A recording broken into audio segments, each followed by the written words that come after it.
South Korea और Japan के बीच चल रहे व्यापार और राजनीतिक विवाद 100 साल से अधिक पुराने घावों से जुड़ी हुई है, क्योंकि ये देश दुनिया की दो सबसे बड़ी अर्थव्यवस्थाएं और टेक्नोलॉजी के क्षेत्र में दिग्गज है। इसलिए टिट फॉर टैट विवाद का वैश्विक प्रभाव भी पड़ता है। साउथ कोरिया की मांग है कि जापान 1910 से 1945 तक कोरियन पेनिनसुला पर जापानी कब्जे के दौरान किए गए अत्याचारों के लिए उपयुक्त क्षतिपूर्ति के रूप में भुगतान करे, विशेष रूप से फोर्स्ड लेबर का उपयोग। लेकिन जापान इस मामलों को सुलझा हुआ मानता है। So what exactly is going on? Hello दोस्तों, माय नेम इज़ राजीव और आज इस वीडियो में हम लोग बात करेंगे साउथ कोरिया एंड जापान के बीच में चल रहे कॉन्फ्लिक्ट्स के बारे में, and we will also discuss what are its causes and इसका साइड इफेक्ट। सो चलिए वीडियो को शुरू करते हैं। The two nation Japan and South Korea shares a complicated history. वे कम से कम 7 सेंचुरी से लगातार लड़े हैं। तब से जापान ने बार बार कोरिया पेनिनसुला पर आक्रमण करने की कोशिश की है और फिर 1910 में जापान ने कोरिया पर कब्जा कर लिया और इस क्षेत्र को अपना एक कॉलोनी के रूप में बदल दिया।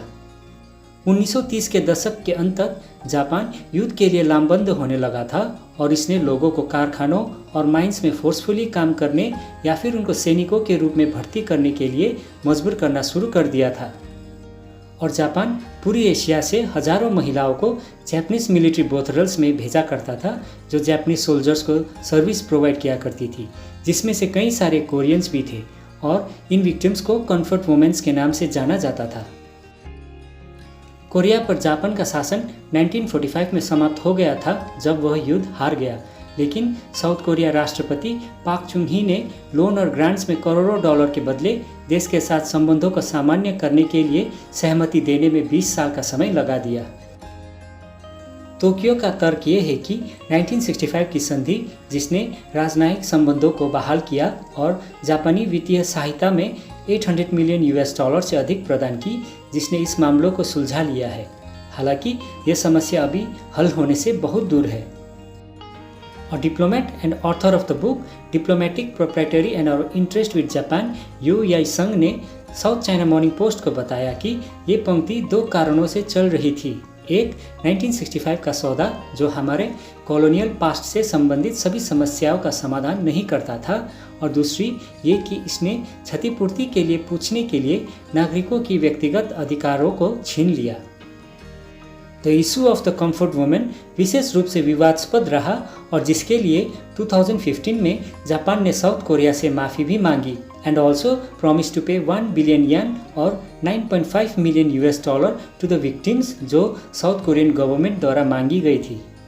जापानी पूर्व प्रधानमंत्री शिंजो आबे ने उस समय संवाददाताओं से कहा था कि जापान और साउथ कोरिया अब नए युग में प्रवेश कर रहे हैं और हमें इस समस्याओं को अगली पीढ़ी में नहीं घसीटना चाहिए। लेकिन जापान के संशोधनवादियों ने वर्ल्ड वॉर II के सेक्स स्लेव अत्याचारों से इनकार कर दिया और फिर कार्यकर्ताओं का कहना था कि उनसे सलाह नहीं ली गई, जिसके कारण उन्होंने इस सौदे को खारिज कर दिया और फिर 2017 में चुने गए राष्ट्रपति मून जे-इन ने इसे बदलने का सुझाव दिया। और ऐतिहासिक विवाद अभी भी जारी है, जिसमें किसी भी देश के झुकने की कोई संभावना नहीं है। इस मुद्दे ने 2018 में फिर से अपना सिर उठाया जब साउथ कोरिया के सुप्रीम कोर्ट ने एक जापानीज फर्म को कोरियन लोगों को मुआवजा देने का आदेश दिया, जो इनसे जबरन लेबर के रूप में इस्तेमाल करते थे। इसमें शामिल कंपनियों में से एक मित्सुबिशी हेवी ने कथित तौर पर अदालत के आदेश का पालन करने से इनकार कर दिया था, जबकि 2 अन्य कंपनियों ने साउथ कोरिया में अपनी संपत्ति जब्त करवा ली थी। इस मुद्दे ने दक्षिण कोरिया के कई लोगों को नाराज कर दिया था, जिसके कारण लोगों ने जापानी सामानों का बहिष्कार करना शुरू कर दिया और एक व्यक्ति ने अपनी मेड इन जापान कार को बुरी तरह से टक्कर मार दी थी। इन सभी कारणों की वजह से दोनों देशों द्वारा दावा किए गए आइलैंड के एक समूह पर भी तनाव में वृद्धि हो गई। इसी बीच जापानी सरकार अपनी ही लाइन पर अड़ी रही कि 1965 की संधि द्वारा सभी रेपरेशंस इशू को सुलझा लिया गया था।